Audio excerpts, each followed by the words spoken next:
Hi, a pleasant day to each and everyone. First, let me introduce myself. My name is Kian Dominic de Arcenas, and I live in Calaca City, Batangas. I am 20 years old.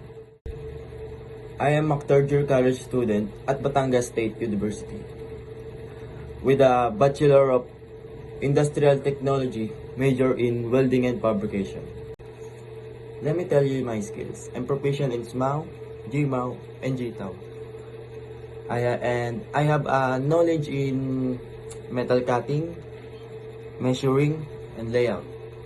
I am a skilled I am skilled in fabricating and assembling and repairing metal structures. I'm good at teamwork, communication, and time management.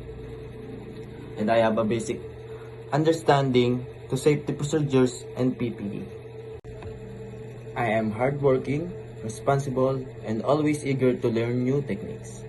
I believe your company will help me grow and I will apply my knowledge in a real work environment. Thank you for your time, ma'am. I would really appreciate the chance to be part of your company.